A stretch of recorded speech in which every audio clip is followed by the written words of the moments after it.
For the past several decades, there's been a medium of anime and manga that is highly regarded for its futuristic dystopian world building. Except instead of referring to Evangelion, Steins Gate, and Made in Abyss, these series follow similar setups of socio-political adventures, post-apocalyptic madness, and horrific psychological mysteries. 26 and stand by for further orders.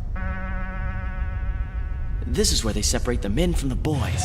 The final operations test is the real thing in actual deep space conditions. Most shoujo sci-fi stories, outside of Please Save My Earth and They Were 11, aren't necessarily known amongst the broader anime-manga community, and moreover have a small cult-like following of series loyalists. While the shoujo demographic is in the title, the series themselves often break the mold of its stereotyping. The content ranges from reptilians terrorizing humans, to lab researchers probing dead people's brains, to a benevolent king whose secret identity would put our female protagonist in a shocked state. It's basically impossible to singularly categorize it due to the vastness the genre encompasses. So why does this matter? On the surface level, science fiction has been integrated into media and culture since the dawn of time, specifically in the 2nd century. No, literally. As a result, the ubiquity of this genre has sewn itself into every fiber of otaku culture, from the cyberpunk thriller of Psycho-Pass to the alien-infested Gintama, and a myriad of other series and franchises. This action-packed thrilling adventure centers on a protagonist being thrust into a world of never-ending calamity. The resolve in this case comes from a desire to transform their society from the corrupt turmoil of an anonymous entity. The social commentary is applied subtly, to inform the audience that this universe's predicament impacts you too. It's like being sucked into a TV that conjures images of a vortex, albeit entering begrudgingly. Over the past few years especially, there have been large discussions surrounding the perceptions and nature of shoujo anime-manga. These conversations center on advocating for large-scale companies to grant fans accessible ways to consume their favorite series. To add more salt to the wound, Sci-Fi in particular has a scarce licensed catalog for Western audiences, leading to cricket-like interactions amongst describing the genres within shoujo. Look no further than the quintessential mangakas of the dubbed Year 24 group, where even their most notable titles take an arm and a leg to obtain. The mood of these stories exudes angst, mystery, and suspense for the events unfolding, the boom, zap, or churning of a technological machine powering up.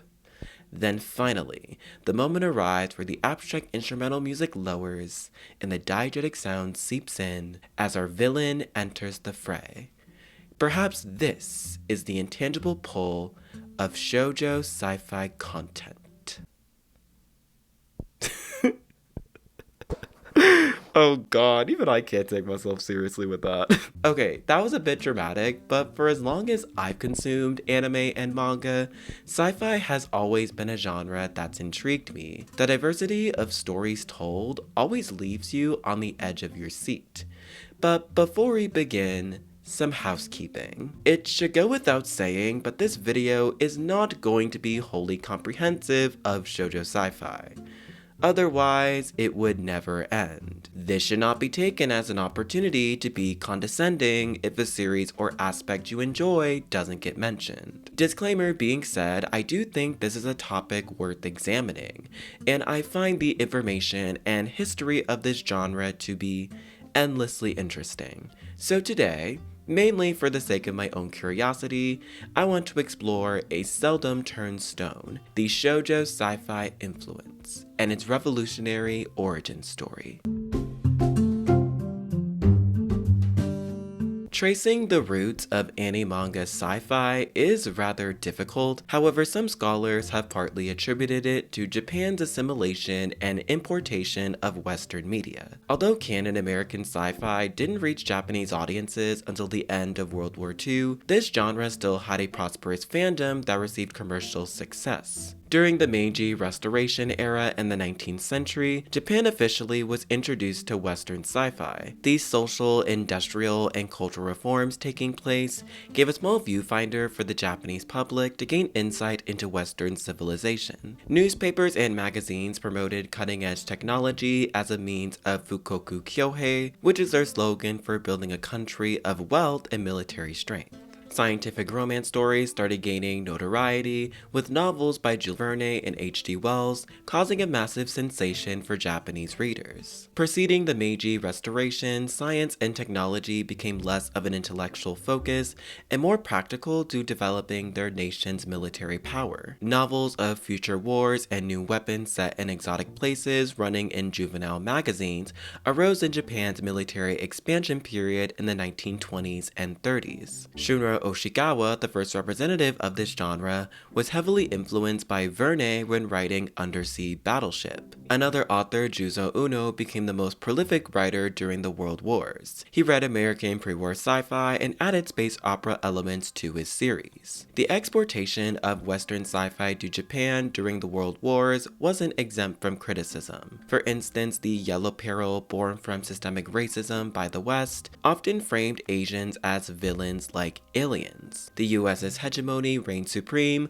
with Japanese authors feeling isolated and other due to Orientalist framing. This further highlights the cultural unawareness Western people had when depicting people of color from various racial backgrounds. It wasn't until the early 20th century, however, that Canada-American sci-fi emerged with the rise of media running in pulp magazines. These space adventures running in pulp magazines emphasize eventful narratives and a binary code of ethics between good and evil. Authors in similar venues would start employing these themes, which paved the way for the space opera genre to gain prominence. In the 40s and 50s, hard science fiction prevailed as a medium, often featuring more realistic and sophisticated depictions of life, partly due to the Astounding Science Fiction magazine. Its editor at the time, John W. Campbell Jr., believed the most important function of science fiction was the extrapolations of technologies and their social human impacts that evaluated fictional ideas rooted in recognizable science. These sentiments were echoed by British writer and critic Brian Stapleford, with science fiction embodying an analytical laboratory that touched on philosophical questions regarding man's place in nature and his role in cosmic history.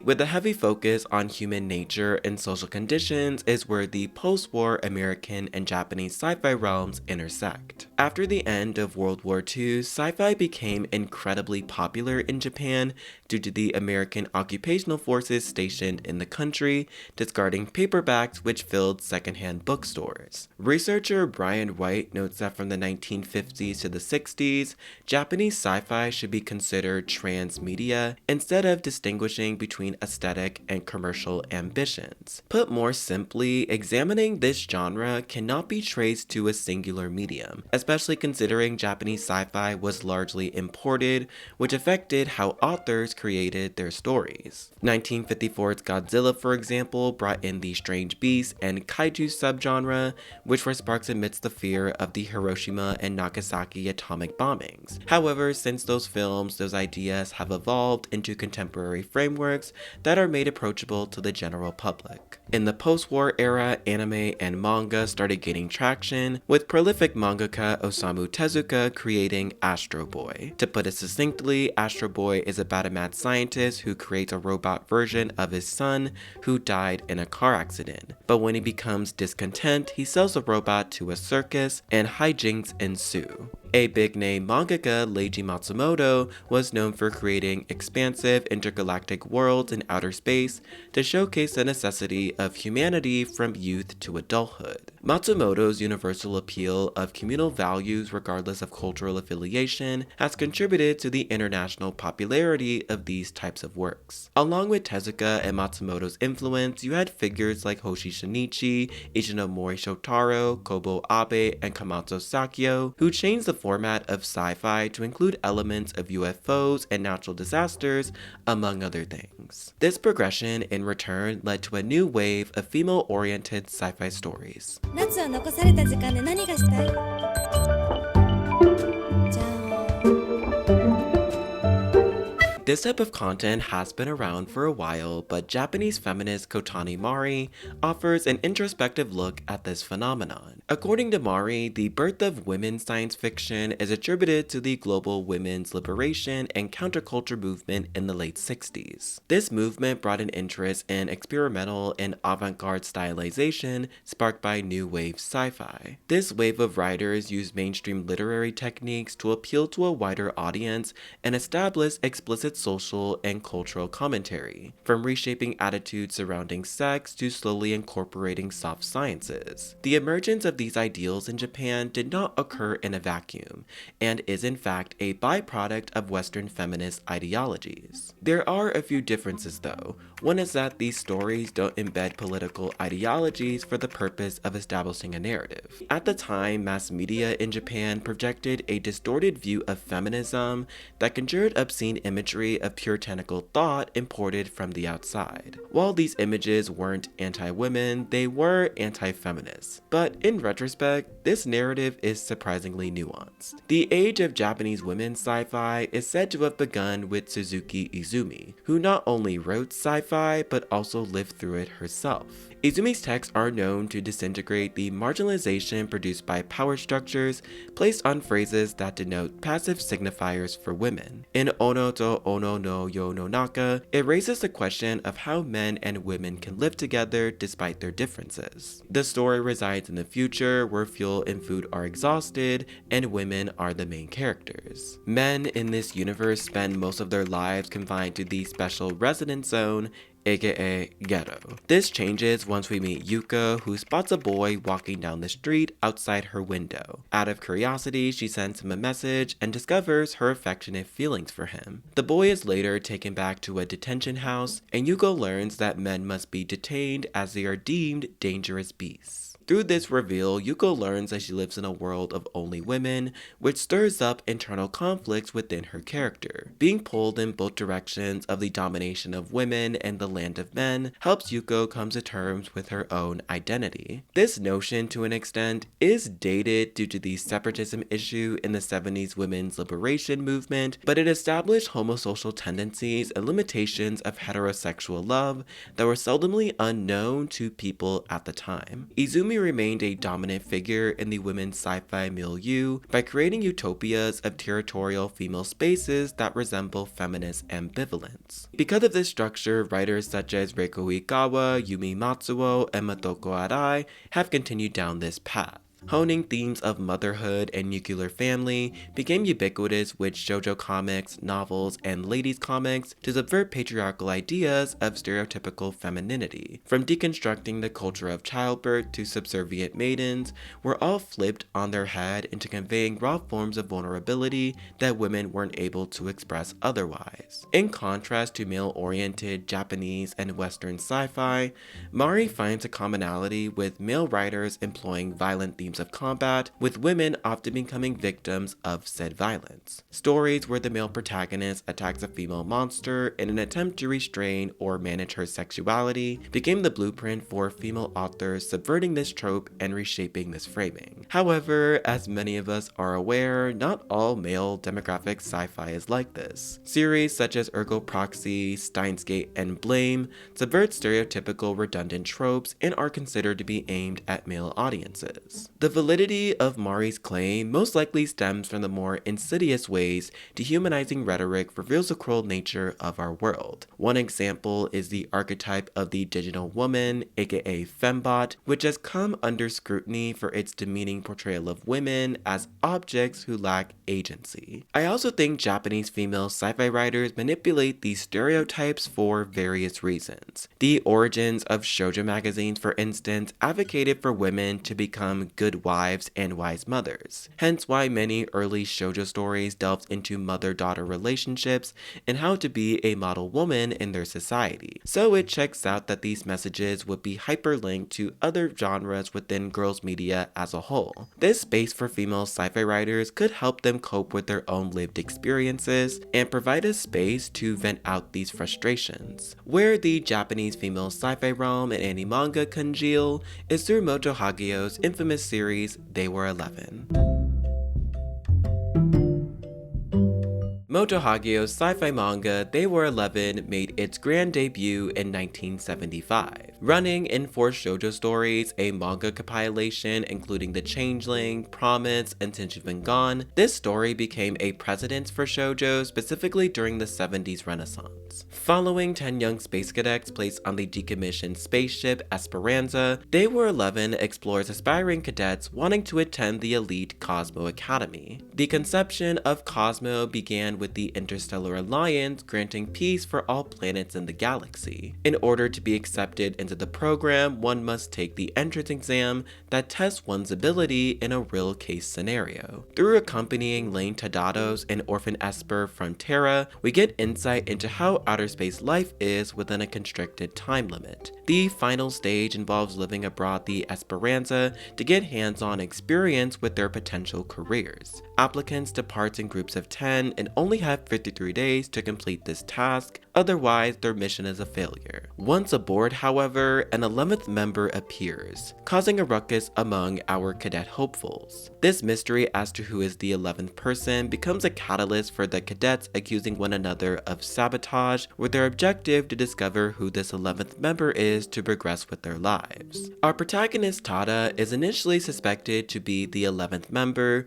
due to his intuition navigating him through the spaceship. This helped the cadets find clues on how to pinpoint certain areas of the aircraft, resulting in the successful completion of their mission. While this adventure seems to be a linear mystery about achieving aspirational goals, it delves into the intricacies of gender identity and performance. Before embarking on their smaller groups to examine the ship, we are introduced to Froll, who, interestingly enough, belong to an alien species known as the Meniers. Tada's first encounter with Froll is through a conversation inquiring about their gender. From the outside perspective, they are viewed as a woman due to their appearance. However, Froll vehemently despises the notion of being one. In learning about their past, Froll's journey was filled with uncertainty, as Meniers don't develop a biological sex until approaching adulthood. It's even rare for these species to become men, since the oldest children from their families are the ones that can transform into that gender. If Froll doesn't pass their exam, they'll be forced to become a woman since gender and sex are viewed separately. For all intents and purposes though, Froll is supposed to become a woman throughout most of the series. Because other candidates perceive space cadets as male-dominated, they raise their eyebrows at this supposed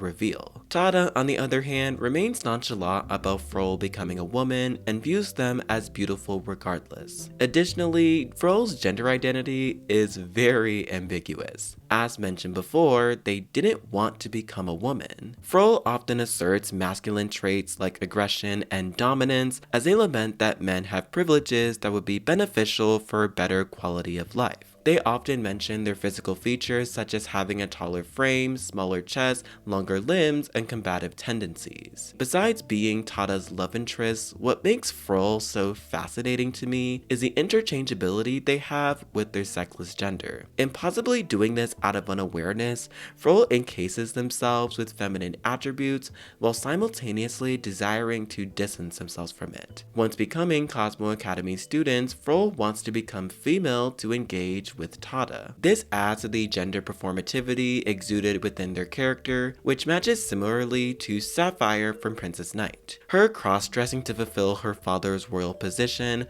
popularized gender bending within shoujo and paved the way for more gender-fluid heroines like Froll. They aren't the only character with an ambiguous gender though, furthering the expansiveness these unknown species encompass. Moto Hagio is notorious for questioning gender identity within fantasy worlds and applying unconventional themes to romantic relationships. The unicorns of A Prime presented a unique dimension for exploring various relationships that aren't just limited to humanity, from how to cope with the loss of a loved one, to recreating a relationship with someone who resembles your deceased partner, to harnessing a connection with someone outside the gender binary. In each of the 3 stories in A Prime, the protagonists build bonds with experimental subjects and try to remove them from their environment. quote. The unicorns are given horrific treatment by their creators because they are projects to propel them into the spotlight. In the case of the first story, A Prime, our protagonist Adelaide is a part of a research group tasked to go on a dangerous mission to another planet and must be cloned before their departure. People early on, however, refer to the clone as a monster. In the second story, 4-4,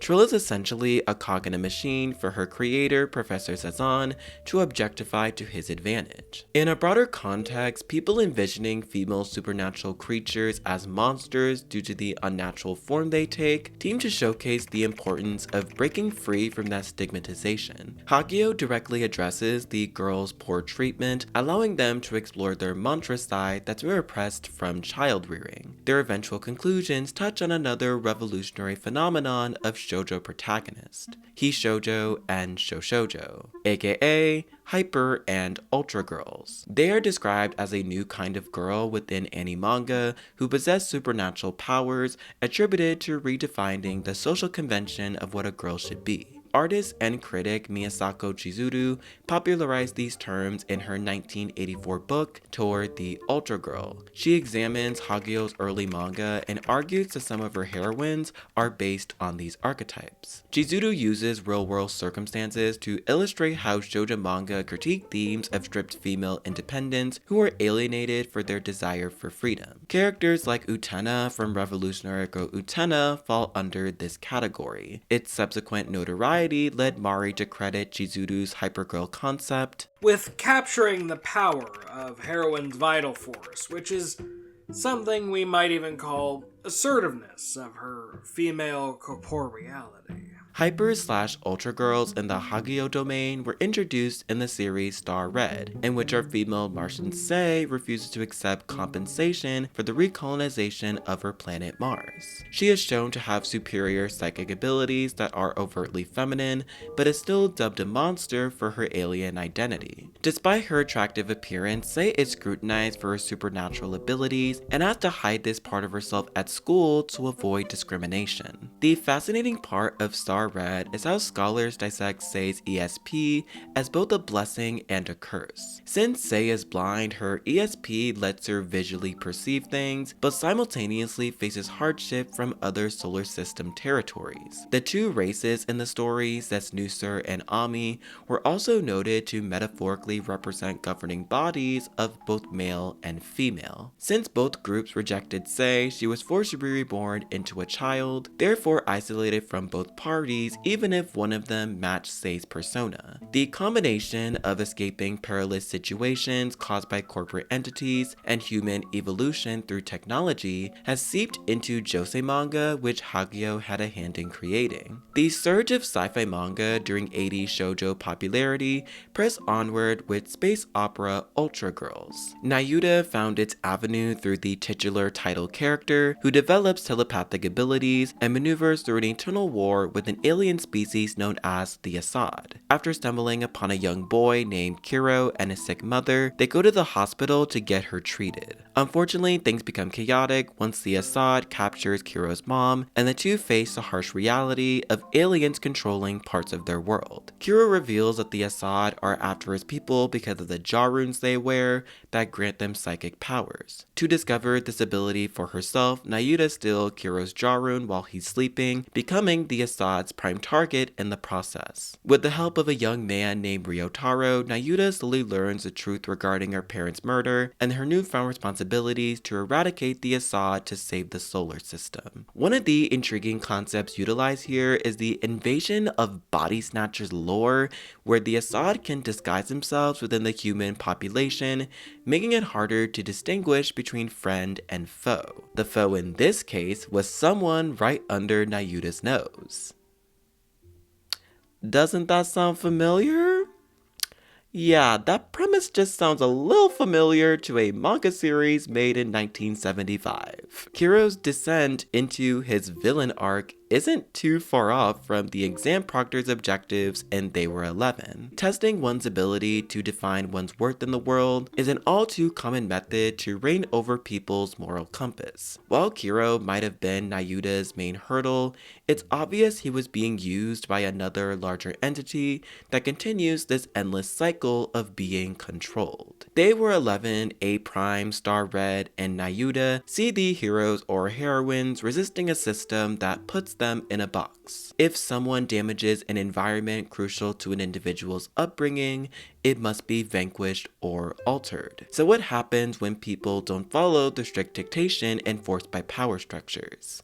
Power structures placed in society are questioned. This is where the most recognizable sci-fi series really shines through, with its emphasis on communal belonging.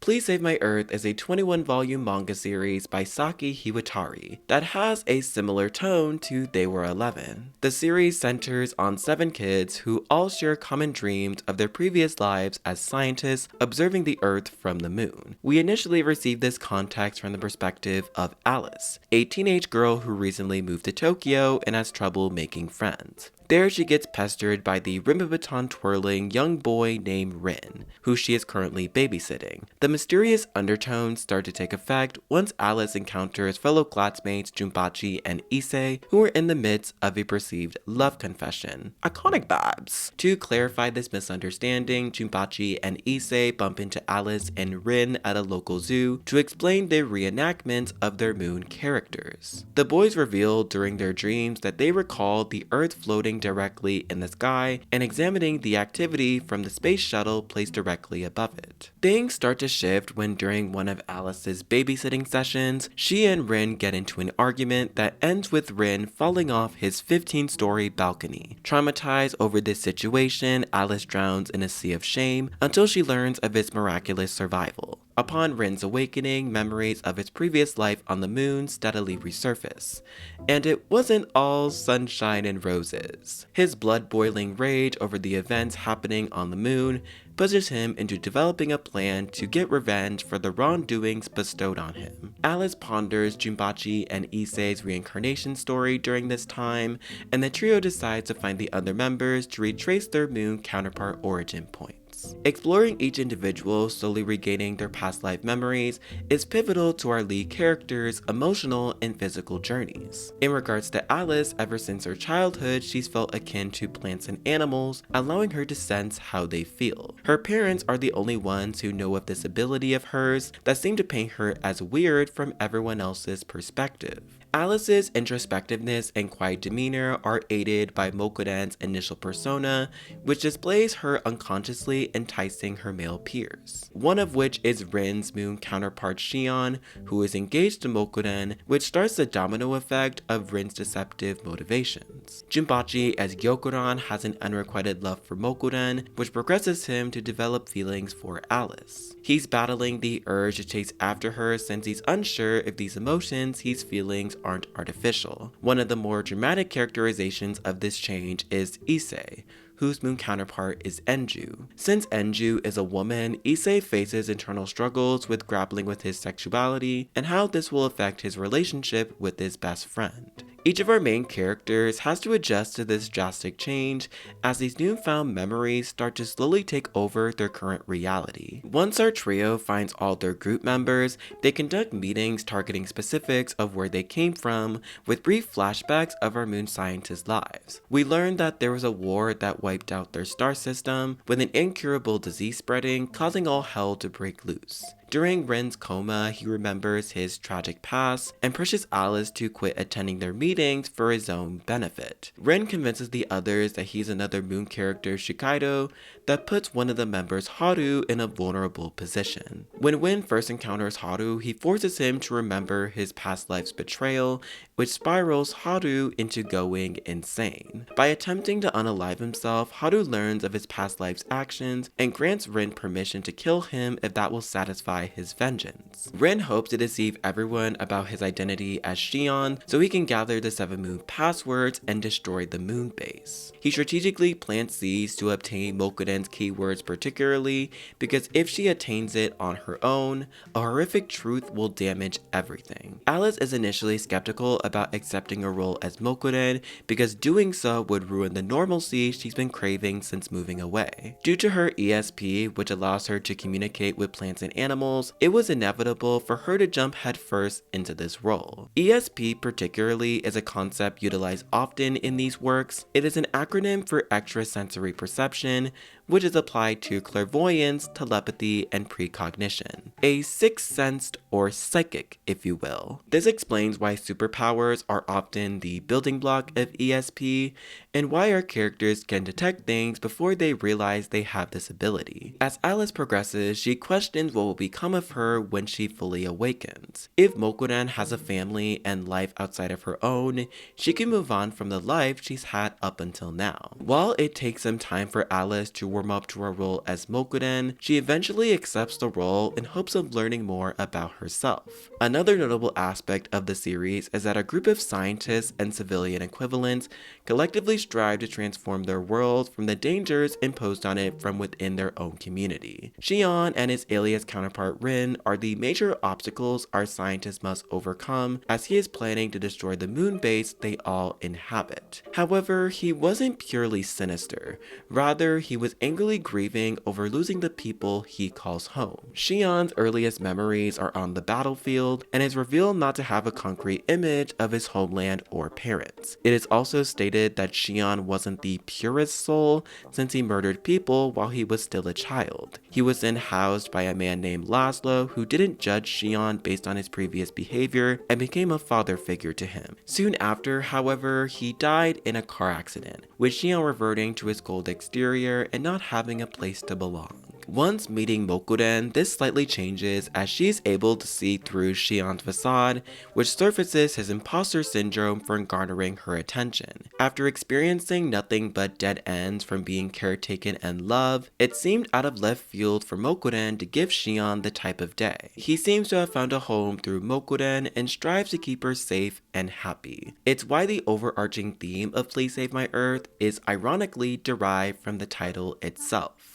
Protecting one's home, a place where humans, plants, and animals harmoniously live together. The Earth is the place our scientists have all to themselves, which makes our Earth counterparts' existence feel meta. The premonition that they'll all meet again regardless of what human form they embody reinforces this notion of knowing where you came from. Please Save My Earth is a great example of how contemporary sci-fi is made and was a true game changer for the shoujo demographic moving forward. Themes of reincarnation, discovering one's homeland, and emphasis on community without sacrificing individualism pervade the series following it. Heading into the 90s and 2000s, shoujo sci-fi started hitting its stride with post-apocalyptic anime-manga emerging through every nook and cranny. Continuing on with trends of reincarnation and humanitarian dystopia, we have the brainchild behind the 14-year-old girl who was in love with a snow leopard, Ju-Ose. We start the series following twin brothers Rai and Thor, who reside in the space colony Juno in the year 2436 AD. Upon arriving home one day, they discover to their horror that their parents were murdered. They are then kidnapped by a mysterious man and ushered into the planet Chimera, where plants rule the ecosystem. Survival is key for the brothers to continue progressing with their lives, however Rai is physically weak. This leads to Thor to contemplate leaving his brother behind, and due to this unnerving environment, Rai ends up perishing when a plant engulfs him. Thor throughout all of this faces the harsh realization that he is responsible for Rai's death since he thought his brother was a burden for some advice he received.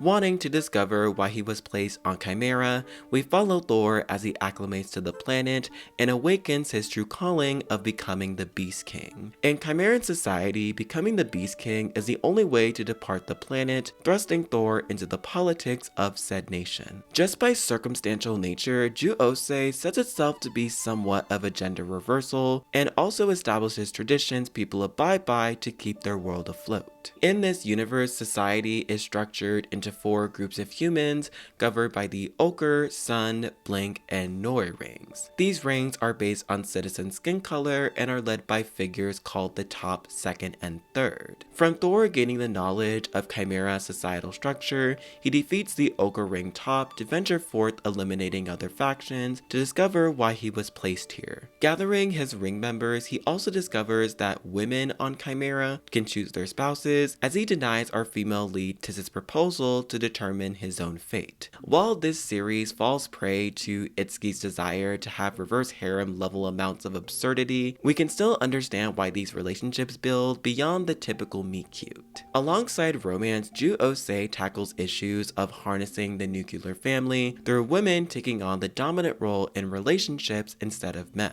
A contributing factor as to why Tiss wants to bear Thor's children is that women only make up 20% of Chimera's population. In this case, having children is essential in continuing the bloodline and doesn't solely serve the purpose of Tiss succumbing to rigid gender norms. This also aligns with women who desire childbirth and creating their own nuclear family outside of male hegemonic influences. They are able to determine the course of their lives while also upholding the cultural traditions of their homeland. The other dynamic duo, Third and Chen, exemplify this perfectly, as they also face similar struggles with their own relationships, as Third is unable to produce children.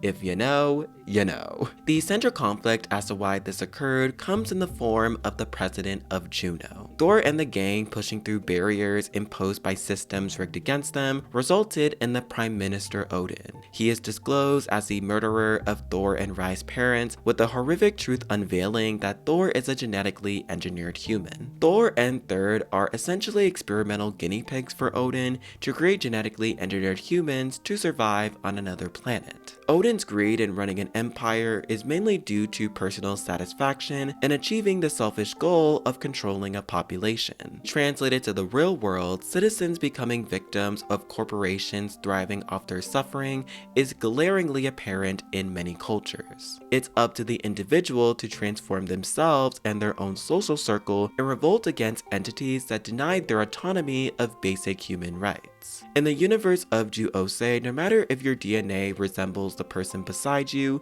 you are each your own person. Even after 130 years in the future, after the destruction of Earth, you are able to forge your own path regardless of gender, sexuality, skin tone, and race. You are not powerless in advocating for yourself and the world around you. The influence of Japanese women's sci-fi has had a profound impact on the sci-fi genre as a whole. This medium reflects women's open-mindedness and sensitivity towards the transformation of their bodies. Rather than painting the harsh settings these stories reside in as deviant, these writers want to explore innovative approaches to depicting dire circumstances that they often experience in the real world. I wouldn't claim any of the series I mentioned as the first ones, but they are the most notable and remain synonymous when discussing this genre. There are obviously many more series that mirror the tone and messaging of the aforementioned titles. It's just the fact that there's so many shoujo sci-fi and the creators behind it that try to tackle complex topics of gender and individualistic morals within the confines of oppressive systems. A demographic of media that has historically been pigeonholed into simply being romance, it's fascinating to dive into the history and learn just how vast this medium encompasses. While there isn't much hardcore data on how individual narratives take hold of each series, the impact and value they play isn't futile. Whether it's the start of Japanese female sci-fi writers altering traditionally masculine storytelling to the iconic Year 24 group, or the plethora of prominent shoujo sci-fi in the 90s and the 2000s, these stories all have a charm of their own. Thanks to the popularity of They Were 11, Please Save My Earth, and Ju-Osei, more titles have carried similar story beats and has transformed the monstrous feminine into something applicable to their lives. I hope you all enjoyed this video. If you did, you know the drill, and I'll see y'all soon for my next video. Until next time, bye!